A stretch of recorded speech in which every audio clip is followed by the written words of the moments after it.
Hello, and welcome to our November Hawkeye Lunch and Learn lecture.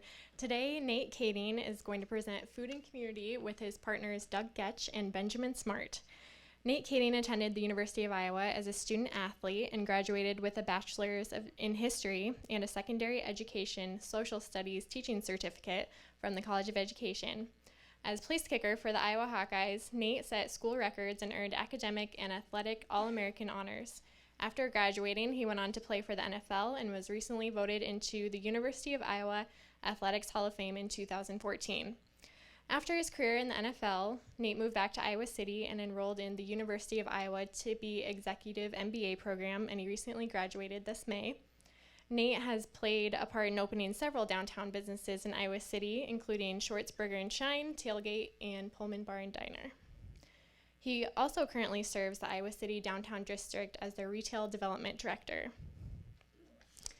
Doug Getch comes to Iowa City from a position of Director of Corporate Relations at the Culinary Institute of America in Napa Valley. He's corporate chef at Hawkeye Food Service. He's also a managing partner at Big Grove Brewery in Solon, Iowa, and of course a partner in Pullman Bar and Diner as well. Benjamin Smart was an executive sous chef at the Herb Farm restaurant, which is one of only 42 restaurants in the country to earn the Mobile 5 Diamond Restaurant Award. He's also the executive chef at Big Grove Brewery and a chef and partner at Pullman Bar and Diner. So please join me in welcoming Nate, Doug, and Ben. Awesome. Thank you, Jade. Thank you, everybody, for coming. I know there's nothing more subjective. Yeah, you guys stand up, sit down, either way. We're going to kind of pass the baton around a little bit for the talk, but I know there's nothing more subjective or personal than food. Everybody has an opinion. Go online to Yelp. There's no shortage of opinions, and people are not hesitant about sharing them either. But I get asked often, especially when I was playing football and now when I'm done, why in the hell would you get involved with restaurants? Everybody sees those as investments. It's like throwing money out the window. I get asked that on occasion, but really starting with Shorts and then now most recently with Pullman, it's really been a true labor of love for me and an investment that's really been sort of a double, triple bottom line investment for me. It's been, first and foremost, obviously it's a business, so you have to work to get a return on your investment, but it's also, for me, been a great way to provide something for the community and help build a vibrant, dynamic community, and that's really been the driving factor for me to get involved with investing and trying to give guys like Ben and Doug a place to do their thing here in the community. And that's really what our focus today is going to be on is just food and our community, and just touching on a variety of different things, but really looking at the restaurant as a vessel and a conduit as a connection. The restaurant as a connector. Not only do restaurants connect us to our community, they also connect us to each other while we're dining, and they also serve as a connection to our food, whether it be local food or at Pullman we have an open kitchen. You can see the food prepared in front of you. So all those things, both community, connecting us with each other, and then connecting us with our food, are three ways that restaurants play an important part as a connector in our daily lives. I think it's important to start first and foremost with defining what a community is. A community, at least in my mind, is something that's both tangible and intangible. It's a geographic boundary. We have an Iowa City community. We have a downtown Iowa City community. Us here in Iowa think of ourselves as Iowans. We have an Iowan community. But it's also this sort of feeling. It's something that's intangible as well. Being an Iowan is not only a boundary. We associate that to be people that are hardworking and honest and humble. There's feelings that go involved with being part of a community as well. So when you start thinking about restaurants and what their role is in the community, we have to think, if we want to look at it through the lens of downtowns, we start thinking about, well, then why are downtowns important when we start building community? And as we take a step back, we start at the top, and what are downtowns? Well, or urban environments in general, they're dense and they're diverse. We bring people in from all different walks of life. It's a very different setting. You walk around downtown Iowa City, you're going to see a very diverse makeup. We have a certain density. We've got 1,000 people that live downtown. We've got 18,000 people that work downtown on a daily basis. And if you go to bigger cities, obviously that's on a whole different scale. So that density and diversity drives collaboration. And really, Tony Shea, the owner of Zappos, calls that collisions. As you walk in and you go into Java House, and you might run into somebody that you wouldn't normally see a friend, that you wouldn't get that sort of collision and interaction in a different sort of setting. So that sort of density drives that collaboration, and through that comes innovation and ideas. And that's really the capital of the 21st century. And that's what we're trying to create in downtown Iowa City, and that's what you see across the United States and across the world is the history of downtowns as used to be manufacturing centers. They were all connected through waterways and rivers, and they made things and they shipped them back and forth to each other. But today in the internet age and the technology age, by all these people being together and being able to collaborate on a daily basis, that's what creates these innovation and all these new ideas. So that's why downtowns are important. Now, why are restaurants important for our urban environments? And that's when you really get into how you attract people from different walks of life, what makes the street level culture vibrant. And I'm a big believer in, having lived in San Diego for 9 years and traveled around the US and around the world, I'm a food guy, but I think of those that aren't really super passionate about food too. Everybody has their favorite restaurant or their coffee shop, and there's these amenities that people have become accustomed to in different urban environments, whether it's the yoga studio or the grocery store, or more practical things like the corner gas station that sells tampons and Busch Light or whatever you need on a daily basis. That's what we have in the downtown and in our urban environments. And so for me, in our story with Pullman, we started back, Doug, Ben, and I, and a couple other partners, Matt Swift, who owns several restaurants in town, Big Grove Brewery that Doug and Ben are involved with, Red's Ale House in North Liberty, Blackstone, 30 Hop. We got together and we tried to figure out, what's missing in the downtown scene here in Iowa City, figure out where that white space is, look at trends across the U.S., figure out what sort of restaurant could we provide, what sort of experience was missing, and we kind of identified the diner experience as something that we thought felt a little bit of a void here in downtown Iowa City. And when I say experience, we kind of wanted to, it was more about just the food. It was about creating an atmosphere. We went through a lot of lengths with the design. We spent several months and a lot of money on creating this diner feel where you look at inside there and the kitchen's open. It has that long feel like a Pullman dining car. The diners trace their roots back to dining cars. That's where the name came from.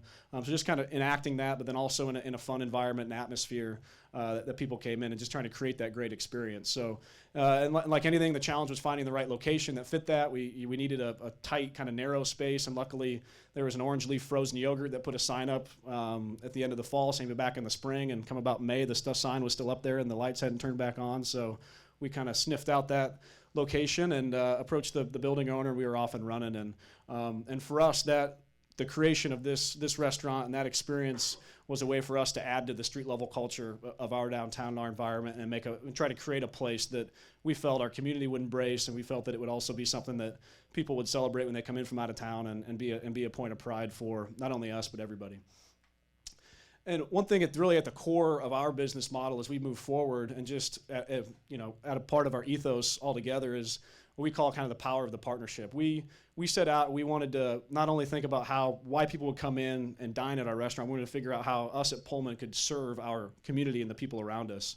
We really felt like it was important. We talked to a bunch of people, the arts and culture community needed a place to congregate. We host an arts breakfast once a month where we provide scones and coffee for everybody at Little Village, the UNESCO Writers Workshop, Iowa City Public Library. We get 20, 25 people that come in and just meet and congregate. We try to use our restaurant as a place and for them to gather and get together and chat. We had Andre Perry, who's the executive director of the Englert Theater, created our music playlist. He went through and created 1,600 different songs that we could play. If this is a Sunday brunch and it's raining outside, these are the 50 songs you need to play. If it's happening Saturday night and the Hawkeyes just won, play this playlist. And just being able to provide people with a place where they can come in and put their own footprint on it and collaborate. We've done a really cool, Ben and Chef Sapere at the restaurant did a great partnership with Film Scene, which is our local independent movie theater, where they went and watched the movie The Chef at Film Scene, and then came back and we converted Pullman into kind of like a food truck. I don't know if people have seen that movie, but the restaurateur quits his job at a fancy place and goes and starts a food truck where he serves Cuban sandwiches. And so they came back, and then Sapere and Ben cooked up all these great food items from the movie and used that as sort of a collaborative environment too. So we really, that's really at the backbone and the core of our business, is ways that we can help serve our community, help partner with other entities around the community, and just be a good partner overall. I'm going to hand it off to Doug now a little bit, and they're going to chat a little bit more about just how the restaurant works on a day-to-day basis. Doug's going to talk a little bit about the front house and how he helps create that atmosphere, and then of course Ben's going to talk a little bit about the food. Thanks, Nate. Thanks for everybody coming out today. Nate came to us, Ben and I, with this. Actually, I probably don't even need this, except for the camera probably does, doesn't it? So we want to talk about the social aspect, the social function of the modern restaurant, and to kind of frame why I wanted to talk about this is my job as the Director of Corporate Relations for the Culinary Institute of America in Napa Valley was basically I flew around the country, took people out to eat, and asked them for money.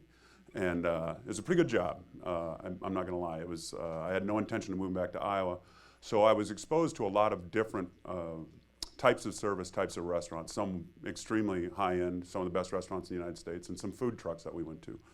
But the idea of the social function of the modern restaurant and what the role it plays in. First, I'd like to say a lot of the times the restaurants are the first ones to move into marginal restaurants that need to be revitalized. A good friend of mine, King Fajanakong, owns a restaurant in downtown Manhattan. He was the first place there. It was the old meat packing industry. He was next to a biker bar. We went down there and saw him about 2 years ago, and it's like Mardi Gras down there now. It's all the young, hip, happening kids that are running around, and he's getting priced out of his own neighborhood. He opened up a restaurant in Brooklyn, right on the end of where gentrification is kind of rolling through Brooklyn. Why does he open there? Affordable rent. The other reason? That's where all the kids can live. So these millennials that are moving to New York for the big experience and their big chance at trying to kind of grab the brass ring, they're there and they're serving him. It was so much so that when he told me, when I called him, I said, hey, I'm leaving the restaurant. He goes, don't turn left, turn right. He's like, you'll find a cab right, you won't find a cab left. So that's a real core element that restaurants serve, because we're always looking for the least expensive land, especially in major metro areas. It's the gathering spot of the millennials. Like I said, it's usually where these kids are. Downtown Iowa City right now is really trying hard to bring people back in. I think there's been a lot of development. They're trying to kind of reverse the brain drain that's leaving, keeping these people here. To keep them here, you have to give them entertainment and fun things to do. It's also the first generation that doesn't cook. About 15 years ago, money spent outside the home surpassed money spent in grocery stores. It's what I call the mac and cheese generation. That was kind of their version of what they could cook. So, and also we have like the decline of the country clubs and the social fraternities. So they're looking for a place to gather, and restaurants serve that purpose. It's over good food and good alcohol. It's the common area is kind of the modern club, and it's the idea behind the fact that now they have a common social area, somewhere to dine and eat. And it's also that idea that they found something first and they want to bring their friends to it. I love that when I hear that from whether it's when I'm at Pullman or whether I'm at Big Grove and people are like, oh, I brought my friends in from out of town and they thought they were still in Chicago or San Francisco. So that's what we strive for kind of at our restaurants. The shared experience of communal dining, that's a bigger play in the major metro markets because they don't have the square footage that we have the luxury of in our restaurants, but it's still growing. I have a friend of mine that owns 3 restaurants in Chicago, Bill Kim. He opened up his first restaurant, had 2 tables in it. They were 18 tops, and he could only sit 36 people. But you force interaction this way too. And he sold 350 bowls of ramen the first day he opened. It was him, his wife, and 1 dishwasher, and he quickly knew that he was onto something, but he quickly knew that he couldn't sustain this too. So, but it's that shared space that people are comfortable with. You can see that at the front of Pullman. The tables are close together. There's 17 counter seats there. It's the old kind of diner feel of sitting at the counter and rubbing elbows with whoever's next to you. And it's that notion that a great meal is a shared experience. So I really like that part. You want to bump to the next one there, Nate? The biggest thing is the approach to service and what we take. It's broken into 2 parts at our staff and our guests. The approach to service that I like to take is you have to be willing to subjugate yourself to serve people. And I love it. I love it. I tell people all the time, I throw a party every day. I open the door, I serve the best food, the best beer, the best drinks. We play really cool music. You get to hang out with cool guys, like this. I'm 15 years older than these guys, so it's the only thing that keeps me young. But it's the idea that we look for people that want to do that.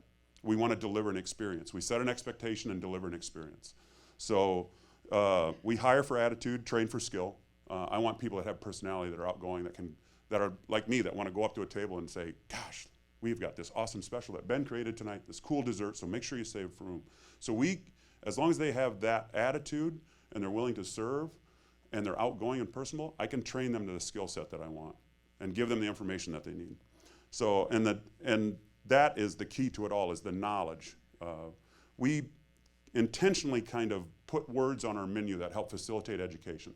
I don't want to shove food down people's throat, literally or figuratively.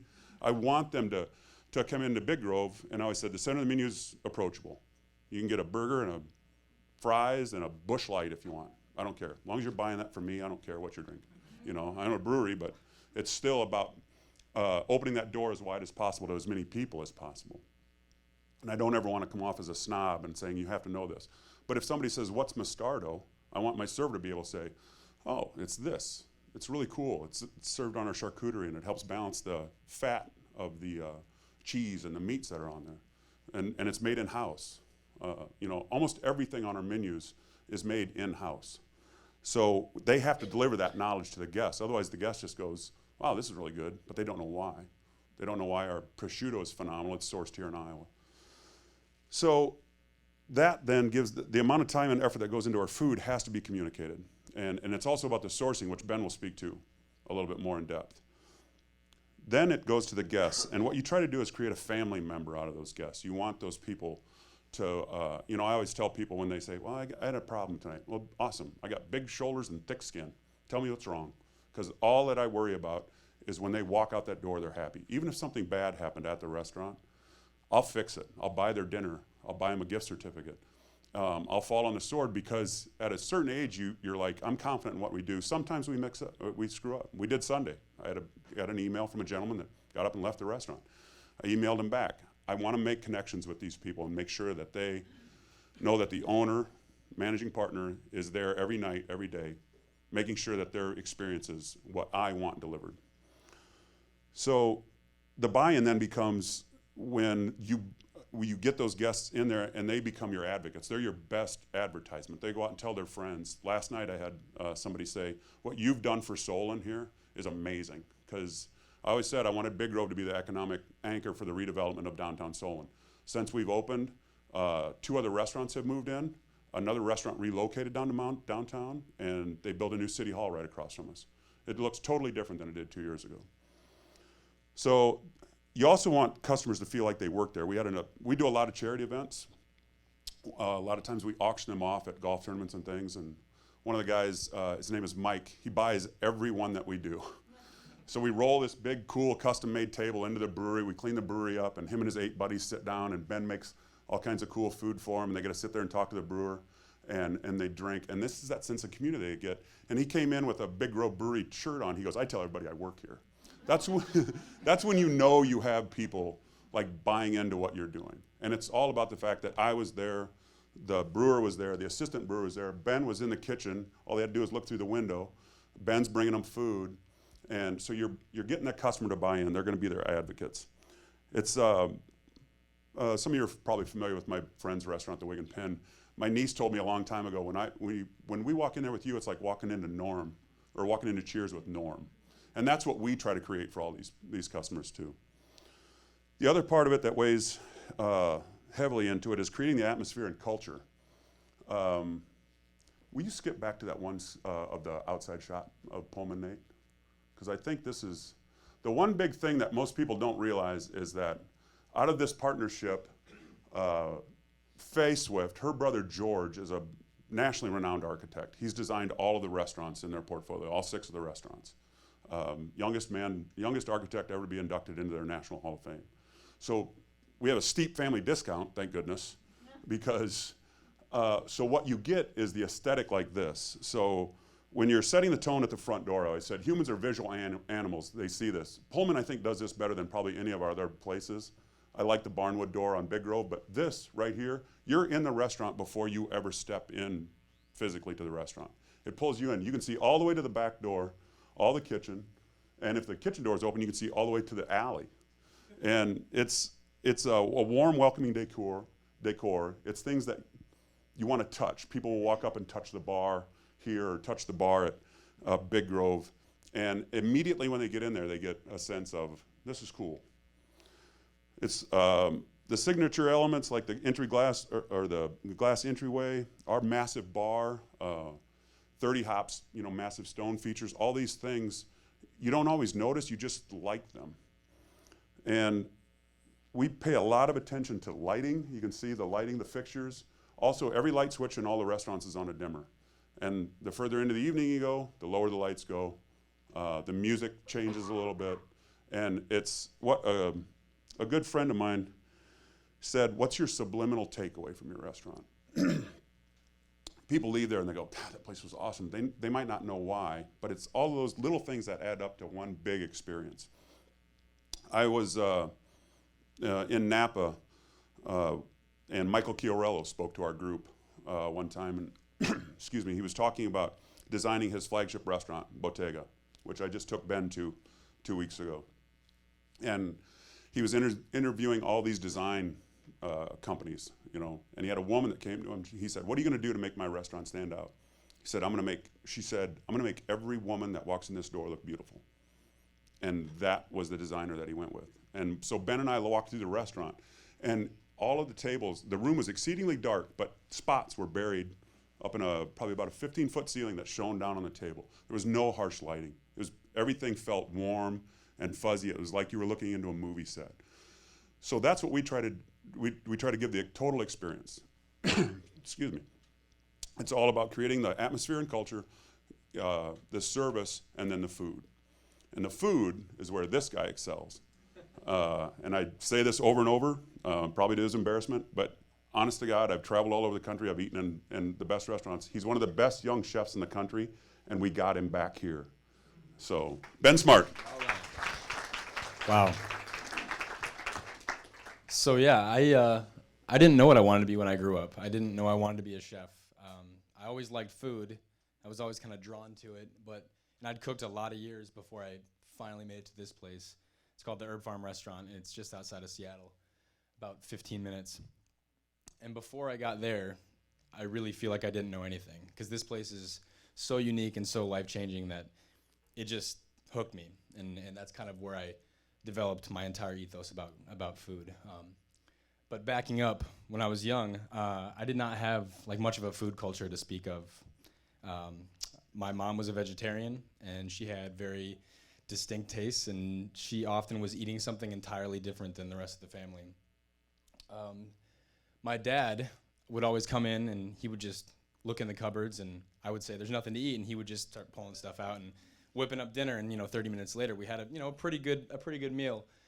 So that always fascinated me. And for some reason, when I was young, like elementary school, I would come home, and instead of watching cartoons, I would watch Great Chefs, Great Cities on PBS.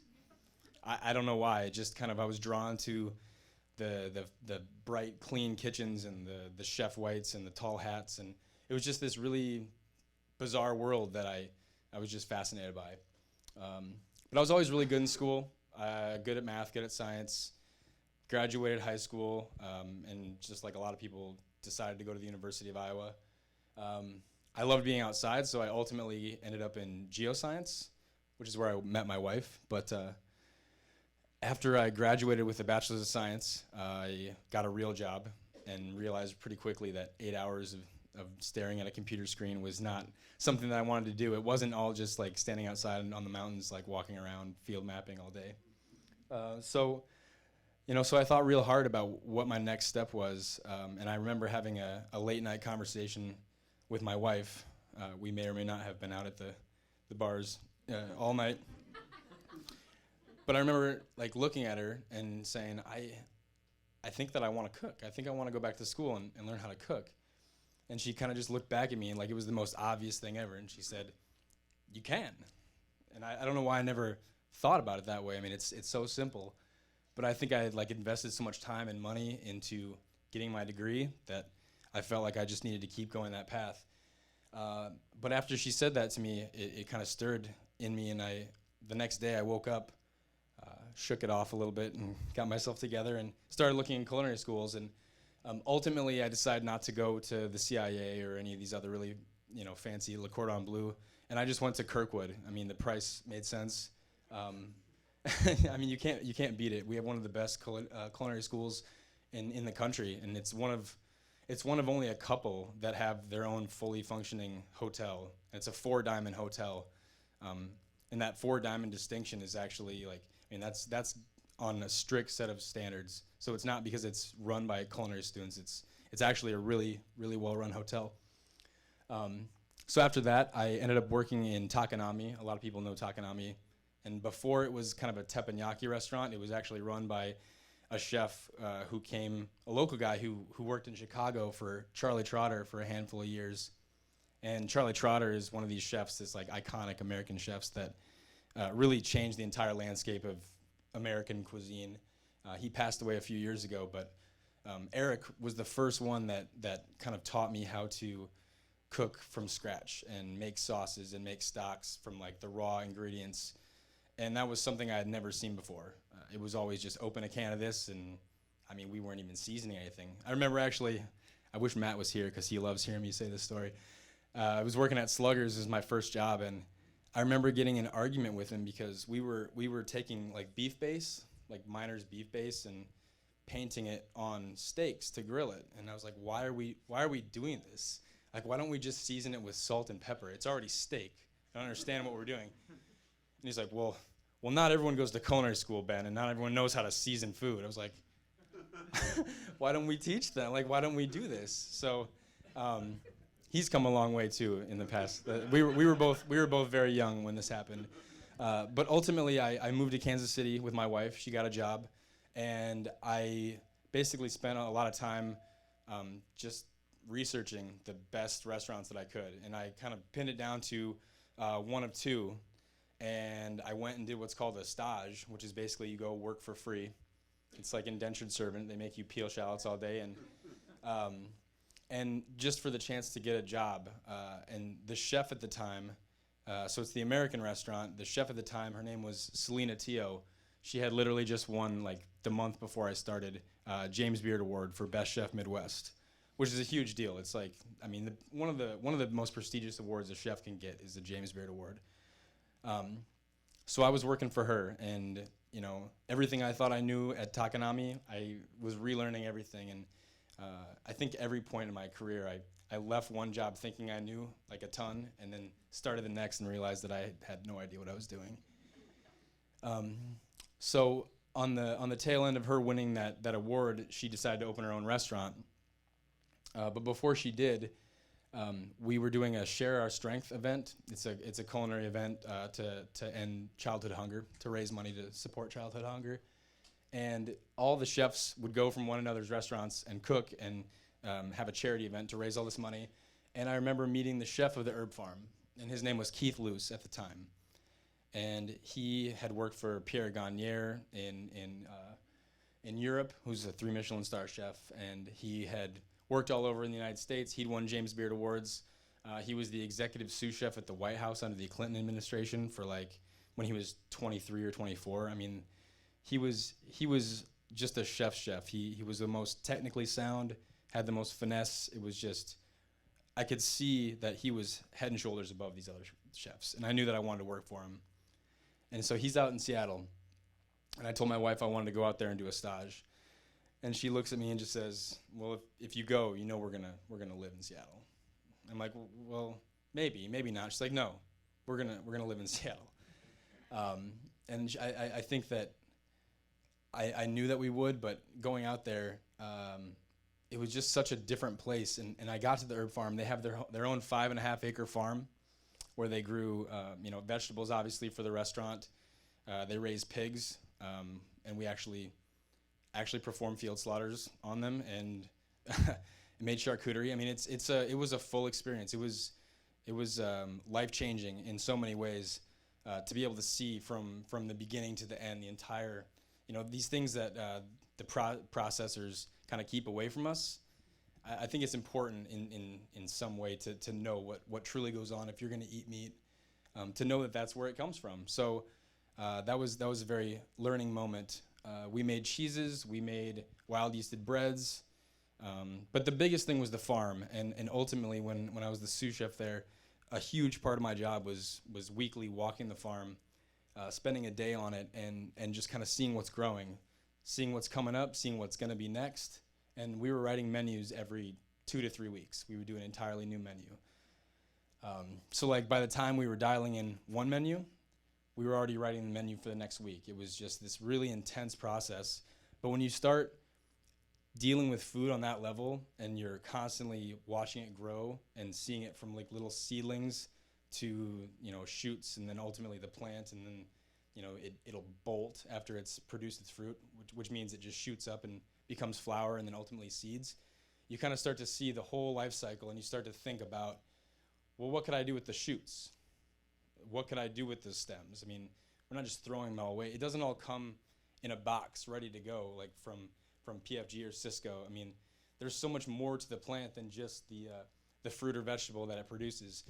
And so we would start doing just weird things, like take green strawberries and brine them like olives, or pickle them, or take the little shoots off elderberry flowers and pickle those in red wine. We didn't use lemon. Like, it was a really like super locavore restaurant, and we wanted to kind of differentiate our food. So we basically shirked all citrus, and to provide acid, we were making verjus out of like unripened green grapes.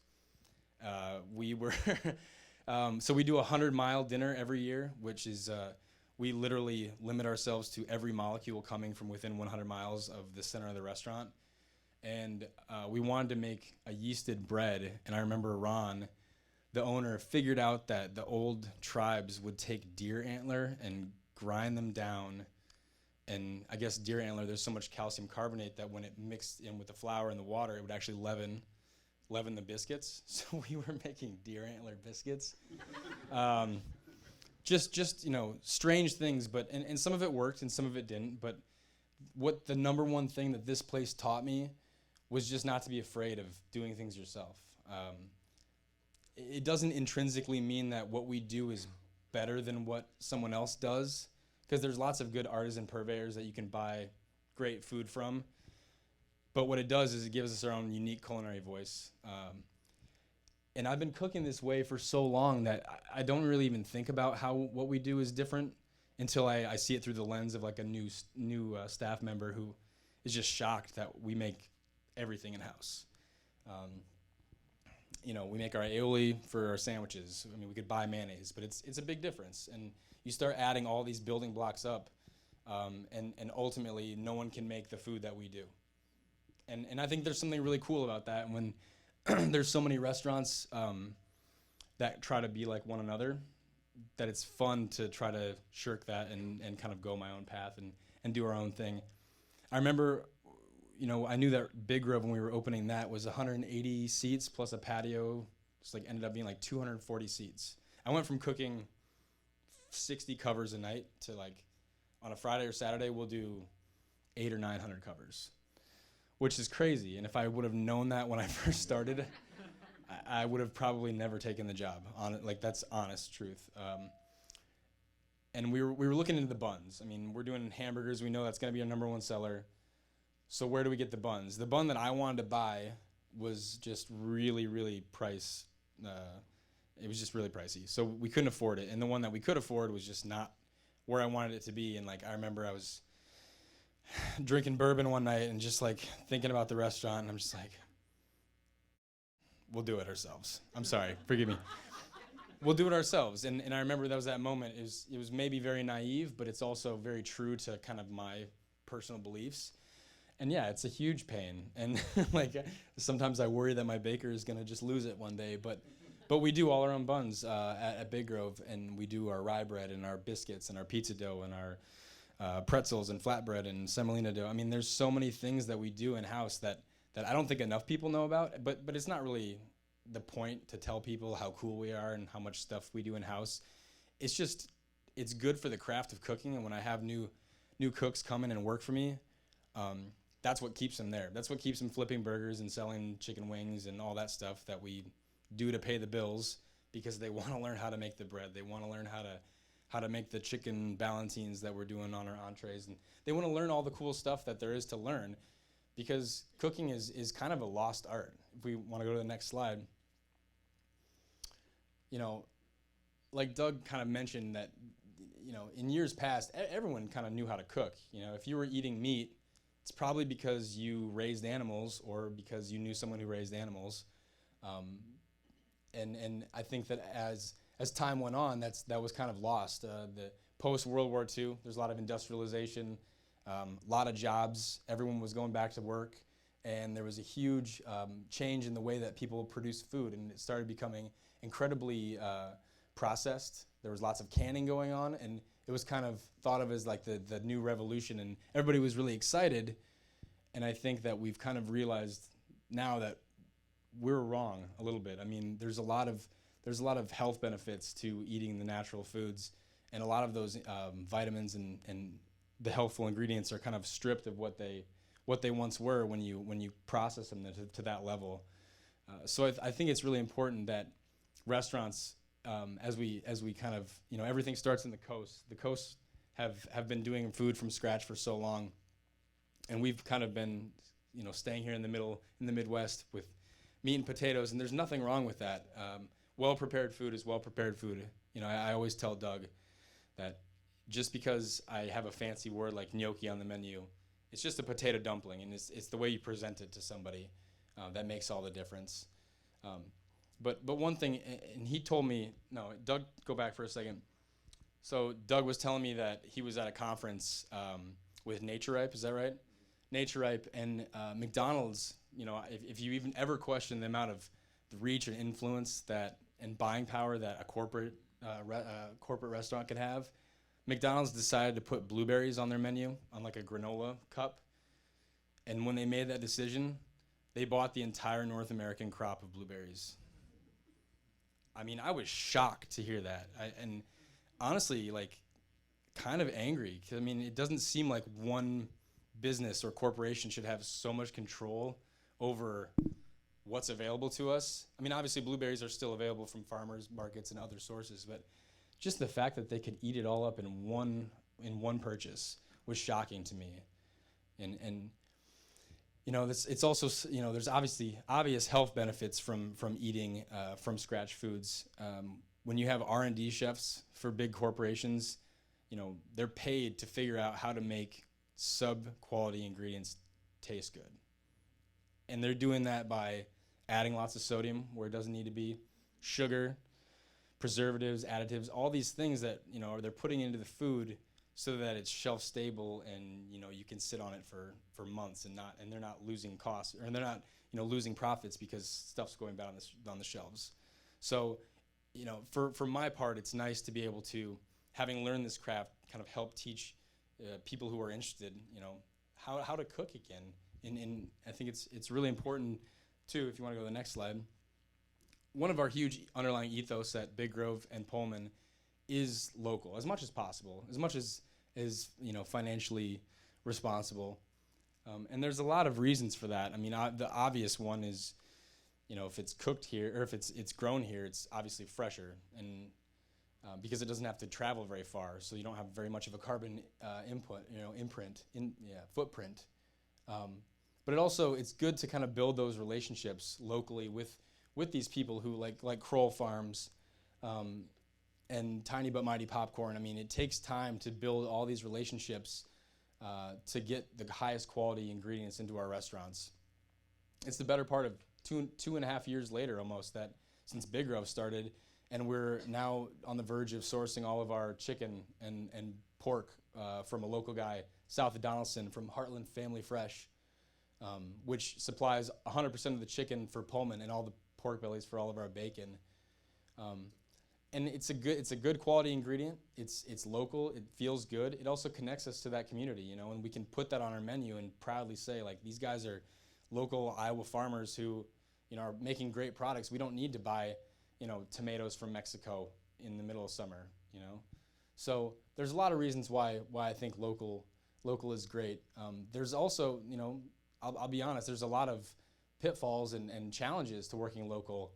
If I could call one person and order everything I need for my restaurant, it's really easy. I don't have to worry about it. But if I have to call 10 different people for 10 different things, and I have to remember, well, this guy only likes to do deliveries on Tuesday, and then you got, farmers coming in the middle of service, 7:30 on a Friday night. But it happens. But it's worth it. It's all worth it. You think it doesn't happen? It absolutely happens. Yeah.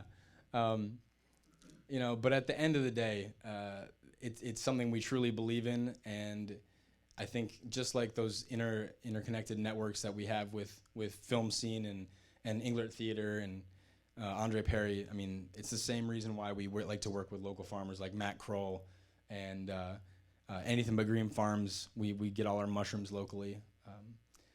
So I think that you can all see how like a seemingly simple concept like a restaurant is obviously a lot more multifaceted than you would ever think in terms of community and culture, both just in terms of what we put into as restaurateurs, into the lighting and the ambiance and the decor, and also the food that we choose to serve and the menus that we write. But then obviously there's the socioeconomical standpoint and the fact that we're helping kind of set trends, change the way people might think about food, that restaurants have a huge impact in our community, and it's an industry that I'm extremely proud to be a part of. Yeah, that's all I got. Thanks, Ben. We're going to open up for some questions. I think we have about 10 more minutes. Yes. Chef, I was heartened to hear your comments regarding the contents of packaged food, particularly the sodium and the sugar. Mm-hmm.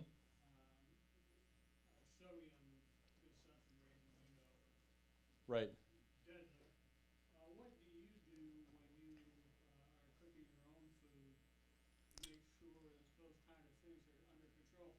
And I say that as a consumer because it would be nice to be able to walk into a restaurant and not worry about whether you're committing suicide. Right. No, that's it's interesting. It's actually something that I kind of wanted to hit on a little bit. It's the processed foods that really get you because they hide so much in there, and it comes in lots of forms. It doesn't always like taste salty. So you can have chips that taste seasoned, but you'd be amazed how much sodium is in them. Our taste buds over time, like during evolution, were formed so that we can have receptors for sodium. It's actually a huge part of cellular respiration. So our body needs a certain amount of sodium, and our tongues kind of know that level. Each person kind of knows that level. So when I'm cooking, and I believe that when you're cooking from scratch and you're not adding a lot of pre-processed things, if you're seasoning lightly to bring out flavor, and it's not salty, but you're seasoning lightly, I don't think you're overdoing it. Now, if you are already predisposed to having issues with sodium, perhaps that your doctor's recommended that you limit your intake. Oftentimes at restaurants, we're trying to make the food taste as good as possible, so there's not a lot of like low sodium options, but the fact that we're not adding all these processed, highly seasoned things, I think that it's gonna same with fat. I think that there's like a level that's healthy, so I just try to be real conscious about not over seasoning anything and then just using raw ingredients and building blocks so that when you come in, you're not getting a bunch of canned stuff that I open and just dump more salt into. But salt is one of those things. It's a very personal preference. What I think tastes perfect, you might think is under-seasoned or you might think is salty. So everybody kind of has their own range. And as a chef, I kind of learned to develop a thick skin too, because it's one of the few things that someone will come into your place of work and then tell you how bad of a job you did, or how great of a job you are. But they're very open with their opinions, and food is something that we all have to eat on a daily basis, and people have very strongly held opinions. And so I don't try to tell anyone that their opinion is wrong or less valid than mine, but I'm also entitled to my own opinion, and as a chef, all I can do is cook food that I think is delicious, and hopefully other people agree. Any other questions? Yeah. I'm Mike Carberry, a Johnson County supervisor. We just hired a full-time local foods coordinator. Is that Shanti? Yes. I know Shanti. And can you talk a little bit more about how local foods, the use of local foods in local restaurants is good for the local economy? Maybe Nate can. Well, yeah. I mean, I could pass it to Nate too, but I think that in general, we vote with our dollars, and when someone like Shanti, who also owns Muddy Miss Farms, is growing vegetables, she's growing on a smaller scale, than a lot of these other places that have huge farms. And so she will often, her costs incurred are higher per amount of vegetables that she's able to produce. And so, you know, we as the consumer are gonna have to, you know, vote with our dollars. You know, her tomatoes might be a little bit more per pound than the organic tomatoes or the tomatoes from Mexico or California. But if we're putting our money back into the community, more, you know, obviously that keeps her farm from, you know, going under, and that keeps other farmers in business. But we have to realize that eating local is a commitment. It's not just to do it, but also like there's a value in that, and you have to be able to stomach the fact that you might have to pay a little bit extra, and that's the fact of the matter. In addition to that, you guys heard all the different processes that Ben has to go through and his staff to get local food prepared. I think Mike, you know, and commend the county for taking steps to make local food more accessible. But I think a big thing that we don't have is affordable local food that's non-processed. Down at our farmers market in Iowa City, you can't bring food stamps into the farmers market and use that to buy local produce there. And that's not the case in every town and every place. That's something we want to work towards, is making this local food, the healthy food, accessible for people of all different incomes, finding ways to do it. So I commend you guys for taking those first steps, and all of us in the food community want to continue to make steps towards making that stuff more accessible for everybody in our community. So it's certainly a touch point, but I mean the benefits are obvious. I think it's the economic benefit, keeping those dollars here. And then the ripple effect of people seeing folks like Shanti and Kroll Farms, these food entrepreneurs, or all of our brewers, all of our distillers. Cedar Ridge is doing amazing things there. They just underwent $1 million expansion up in Swisher. They're looking to build more because their demand is even higher. They're talking about using they just switched to all local non-GMO corn to do their bourbon. So we have amazing people, amazing entrepreneurs working in the food space. So the more that do it, the more that is successful, it's going to continue to grow. And who's better to build a food economy than Iowa, really, right? So we've got a lot of people doing some great things. So it's good to kind of be a part of it. So I don't want you to give up any trade secrets. You got some, like, quite a few new projects going in restaurants, which thank you for doing that in Iowa City. I wonder if you guys as a team sort of see some other needs on the horizon, or other like niches that haven't been filled yet, that you're like got some new ideas cooking for the near future or distant future. Yeah, there's plenty of stuff. I mean, the restaurant environment is always evolving, and that's the cool thing about being in downtown. Whenever I go to a bigger city, I mean, the options are just unbelievable. I was out in Portland and Seattle a few months ago, and it's like your head's spinning. I mean, it's so many good things. You can't do it all in a week, right? I think our focus downtown right now is to get more chef-driven, focused ethnic food downtown. I think we've got good ethnic food, but it's stuff that has a very precise focus. I think we'd love to see more of that, whether it's Thai or Indian or Mexican or those different things that you go to New York City, you get an amazing Asian restaurant or, you know, fusion or something along those lines. So I continue to move that forward that way. And we talked a lot about, you know, I don't want to call Ben's food fancy, but stuff that has, you know, a little bit of a different. He always gets mad at me when I use that word about the dishes that come out and they look pretty, some of them. But I mean, the great thing about being in different communities too is I can go with my buddies and I can go to George's and have a Hams and Sturzing potato chips made in Iowa and a steamed cheeseburger, and I'll be pretty damn happy with that too, you know. So not all of it has to be some of the bells and whistles that go into it. I think what makes a community cool, and you know, especially our downtown, is that I can go to George's, get a steamed burger or Polly Eyes or Hamburg Inn, or I can also go to a cool dinner at Baroncini, you know, where they've got amazing chefs and talent there, or Atlas, or, you know, some of these other places. So it is that variety and it's that differentiation. But we hope that, you know, personally, that people see that you can be successful in it, that there's benefits beyond just doing the restaurant, and that can attract other people. I mean, our goal downtown is to be this really cool culinary hub of the Midwest. And I think we keep getting people like Ben to move back here that have done amazing things around the country. People can see that, and they have the ability, where community supports them, to continue to do more and more of it. So, yeah, I think just being able to support those people and having Kirkwood here is a tremendous asset. We can have those folks, and yeah, just keep on building it. But yeah, I think from a diversity standpoint, differentiation, I think that focused ethnic food, I think, would be some great additions.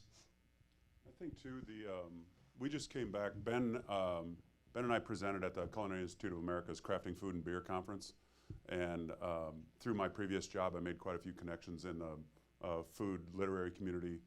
And the one constant thing after Ben and I did 2 presentations is people were like, you know, we never really had a reason to come to Iowa, but now we kind of want to.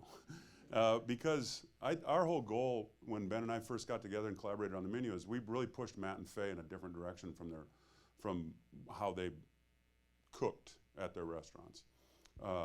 Not that there was anything wrong with it, it's just we had our different styles and chefs, we wanted to do things differently.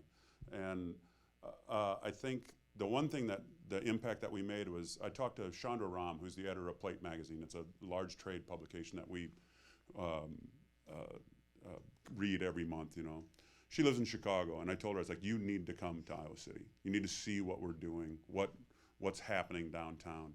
Because they're always on the lookout for the next Austin, you know. And about a year ago now it's Nashville. Nashville's the hot place to go. And it's South Carolina, Asheville. And I said, come to Iowa City. Come to see what we're doing in a town of 70,000 people. And see what, you know, go to Boston, have pizza. You know, come to Pullman. I mean, all the different places. You know, I don't just eat at my restaurants. Too much I do because we're there all the time. We're masochists. We work too much. And so, yeah, there are projects on the line because we don't know when to stop. But I think what's happening in downtown Iowa City and why it's so key that Nate's a part of it too, is we're really changing the face of it. When I moved here the first time in '92, I was the F&B director at the Holiday Inn downtown. And it was, you know, the kind of right as it was ascending to be a downtown bar scene, just insane. And, you know, that didn't work. It wasn't, I don't think, economically viable to sustain that model. And you're seeing the face of it change. We're giving people reasons to come downtown that are 35 years old, 45 years old, 55 years old, and not feel like they're going to get surrounded by a mob of kids that are on their way to a pub crawl. So I think those are the things that we're all trying to be a part of in the community, is that we're all trying to push this.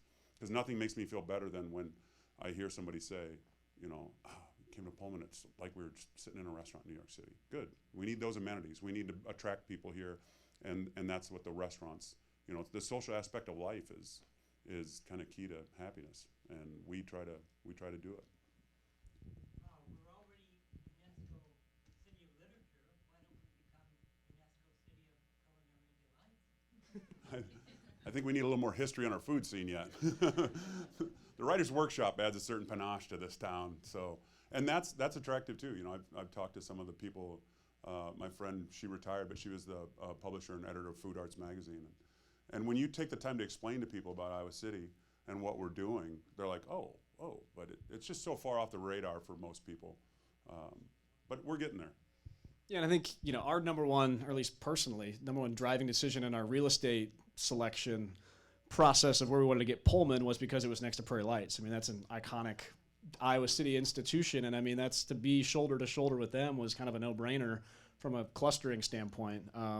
So that was an easy decision on that end. But I think, you know, Doug says the New York City thing a lot, and I think that's great. We certainly want to kind of cultivate that feel inside of our restaurant, but we also want to make sure that we put like that uniquely Iowan twist on it. You know, what does it mean to be an Iowan restaurant? And I think a lot of times when, you know, we travel to different cities, you go to San Diego and you want to seek out like a great fish taco or a Mexican place or seafood, or Boston's the clam chowder. You know, the food is almost that like first thing people encounter or want to see about a place. And I think when we have people coming in and out of Iowa City very often with the university and other things, that, you know, when they're here, they want to drink Iowa beer and chase it with Iowa whiskey and, you know, eat some Iowa pork and beef and fried chicken, whatever else, you know. And if these guys can put this elevated spin on Iowa food, what does it mean to be Iowa Midwest food? And continue to kind of wrestle with that question. And that doesn't mean it has to be your grandma's potluck casserole. It can be different things with fresh ingredients that these guys are on the edge of innovating in that world. So it's kind of having that question internally is like, what does it mean to be an Iowa diner or an Iowa brewery that serves Midwest fare, those sort of things. So that's constantly part of our conversation with the restaurants. Mm-hmm.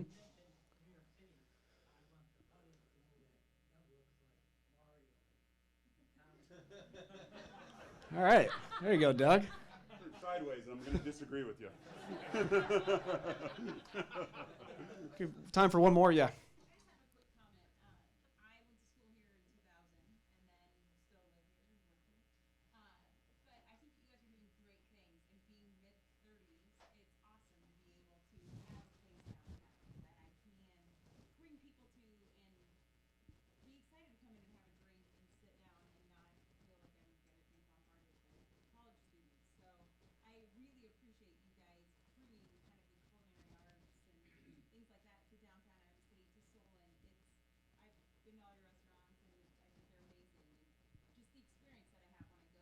Thank you. something that I remember. And so that, just being in my mid-30s and still living in a college town, it's a great thing to have. Thank you. No offense to the college students either. We love you guys too. But I mean, we go through a lot of strategy and visioning with downtown. I work professionally full time with downtown in an economic development role. But really, that's what our vision is. We want to be the best college town we can be to our students, to our faculty, and we are that. We can constantly get better at everything. We also want to be this downtown that can be, for people in their 30s or they just retired in their 60s. And, I think that's where we have probably the most room for growth. But how can we live in both of those worlds at the same time? I mean, our downtown, like every downtown, is this complex with multiple layers, living, breathing organism, right? And and that's what makes it fun and great, is that it's not just, let's put the stamp on it, this is what downtown Iowa City is, or this is what our region is, or our community. It's a lot of things to a lot of different people, and that's why it's an exciting place to be. So I think that wraps it up. Thank you guys for coming. Appreciate it.